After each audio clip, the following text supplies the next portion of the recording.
Materi implementasi pembelajaran multimodal. Mata kuliah ini diampu oleh Dr. Eko Kuntarto MPD MKom Eng.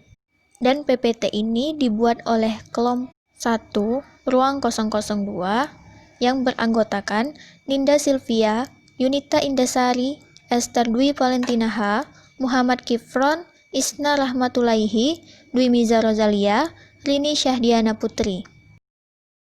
Menafsir verbal, membaca gambar, dan memahami teks. Gambar dapat dianggap seperti bahasa verbal, merealisasikan ketiga metafungsi bahasa. Tulisan ini merangkum semua poin penting itu dan mengurutkannya menjadi langkah analisa praktis yang dapat digunakan untuk menganalisa teks gambar. Selain terutama berdasarkan penjelasan mereka, langkah analisa dalam tulisan ini juga merujuk pada Unsworth 2001 and Machine and Amir 2012. Pertama, analisis ini kita harus memperlakukan gambar seperti bahasa. Ini artinya gambar diyakini sebagaimana bahasa verbal merealisasikan metafungsi ideasional, bagaimana gambar mempresentasikan pengalaman. Metafungsi kedua yang direalisasikan oleh image adalah interpersonal. Ketika menganalisis image, kita melihat secara kritis bagaimana hubungan yang tercipta dan dimiliki antara pembuat, yang melihat, dan objek yang ada dalam gambar. Metafungsi ketiga yang direalisasikan image adalah tekstual.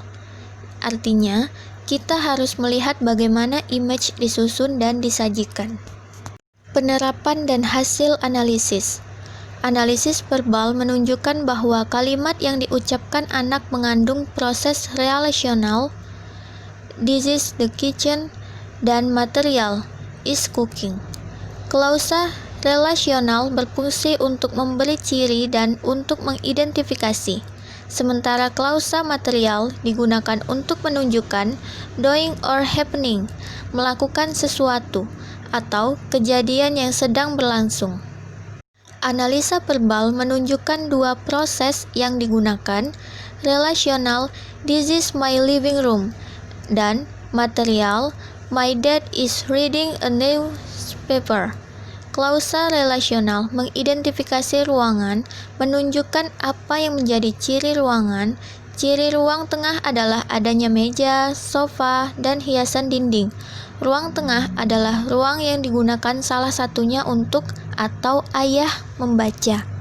Klausa material digunakan untuk menunjukkan bahwa ayah adalah seseorang yang melakukan sesuatu yang sewajarnya dilakukan ayah, yaitu membaca koran di ruang tengah. Hubungan yang verbal dengan yang visual. Melihat bahwa visual dan verbal yang digunakan sebagai mode untuk menyampaikan pesan dalam sebuah teks memiliki intersemiotic relationship, hubungan antar mode semiotik yang beragam. Hubungan teks verbal dan visual menawarkan sebuah sistem untuk melihat hubungan antara visual dan verbal dalam sebuah teks multimodal. Pendekatan mereka berdasarkan hubungan status dan logis semantik antara visual dan verbal. Ini berbeda dengan sistem yang dikembangkan oleh Liu dan O'Halloran 2009 yang lebih berdasar pada discourse relation antara teks verbal dan visual dalam analisis mereka pada cohesive device antara teks verbal dan visual. Pentingnya penggunaan pendekatan multimodal dalam pembelajaran. Multimodal adalah istilah yang digunakan untuk merujuk pada cara orang berkomunikasi menggunakan modes yang berbeda pada saat bersamaan. Penelitian menunjukkan bahwa perubahan positif dalam pembelajaran yang terjadi melalui penggunaan pembelajaran multimodal, visual, dan verbal. Dengan kata lain, siswa bekerja lebih baik saat kegiatan belajar berlangsung dengan gaya dan kesukaan atau pilihan belajar mereka, dan pendekatan multimodal menekankan pada diferensiasi pengalaman belajar. Salah satu kunci bagi pendekatan multimodal adalah dengan memvisualisasikan teks. Visualisasi saat membaca adalah strategi yang efektif untuk meningkatkan pemahaman teks. Visualisasi internal. Penulis mengacu pada informasi tekstual visual mental, yaitu menciptakan gambar nonverbal mental dari informasi yang disajikan dalam teks. Proses visualisasi ini terjadi di benak orang dan karena itu, menurut definisi tidak dapat diamati secara fisik, yaitu citra mental. Visualisasi eksternal mengacu pada representasi nonverbal dari konten teks yang tersedia di lingkungan, seperti gambar konten teks menjadi representasi nonverbal. Visualisasi eksternal disebut sebagai representasi fisik nonverbal dari konten teks.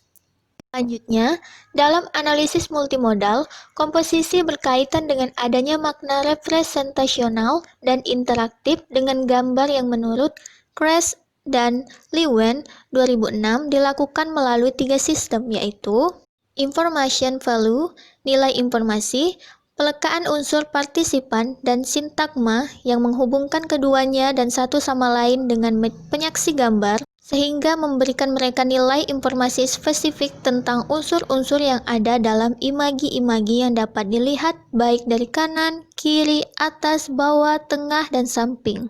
Salience atau tonjolan, unsur partisipan dan representasi dan sintagma interaktif dibuat untuk menarik perhatian pengamat atau penonton dengan derajat yang berbeda. Framing atau bingkai, kehadiran atau ketidakhadiran bingkai direalisasikan oleh unsur yang menciptakan batas garis atau garis bingkai, tidak berkaitan atau berkaitan dengan imagi, memberi tanda bahwa mereka adalah bagian atau bukan bagian. Gambar implementasi pendekatan multimodal. Dapat beberapa aspek penting yang penulis temukan sebagai berikut: keaktifan dan motivasi siswa, pembelajaran yang teratur, gaya mengajar. Pembelajaran multiliterasi. A. Pengertian model pembelajaran multiliterasi menurut Abidin 2015 halaman 3. Multiliterasi adalah keterampilan menggunakan beragam cara untuk menyatakan dan memahami ide-ide dan informasi dengan menggunakan bentuk-bentuk teks konvensional maupun teks inovatif, simbol, dan multimedia. Konsep multiliterasi dirancang untuk menjawab kebutuhan keterampilan yang diperlukan di abad 21. Pembelajaran multiliterasi didesain untuk mampu menghubungkan 4 keterampilan multiliterasi atau membaca, menulis, berbahasa lisan, dan ber-IT dengan 10 kompetensi belajar. 10 kompetensi belajar, yakni yang pertama, kreativitas dan inovasi. Yang kedua, berpikir kritis, pemecahan masalah, dan pembuatan keputusan. Yang ketiga, metakognisi. Yang keempat, komunikasi. Yang kelima, kolaborasi. 6. Literasi informasi. 7. Literasi teknologi informasi dan komunikasi. 8. Sikap berkewarganegaraan. 9. Berkehidupan dan berkarir. 10. Responsibilitas personal dan sosial. Tujuan model multiliterasi.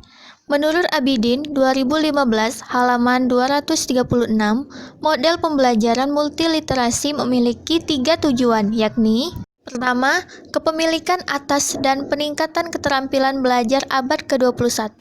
Kedua, pemahaman yang mendalam terhadap berbagai konsep, proses, dan sikap ilmiah disiplin ilmu yang sedang dipelajari. Ketiga, peningkatan dan pengembangan keterampilan multiliterasi dan karakter siswa. Karakteristik model multiliterasi. Abidin 2015 halaman 108 mengemukakan beberapa karakteristik model multiliterasi, yaitu: 1. Pembelajaran multiliterasi dapat menghubungkan materi yang dipelajari siswa yang telah diketahui. 2. Menghubungkan materi dengan kehidupan nyata. 3. Melibatkan siswa untuk aktif. Yang keempat, memberi peluang untuk mempelajari materi pembelajaran secara mendalam. D. Sintak model multiliterasi. Abidin 2015 halaman 238 merumuskan sintaks model multiliterasi investigasi yang terdiri dari 8 tahapan, yakni: 1. Menetapkan fokus pencaharian. 2. Menetapkan lokasi pencaharian. 3. Menentukan tujuan. 4. Melaksanakan pengumpulan data. 5. Mencatat data. 6. Menganalisis data. 7. Membuat kesimpulan. 8. Memproduksi laporan. Langkah-langkah pelaksanaan model multiliterasi investigasi. Sopian 2016 halaman 30, langkah-langkah yang harus dilakukan guru untuk mengaplikasikan model multiliterasi investigasi dalam proses pembelajaran yang melibatkan dirinya adalah sebagai berikut.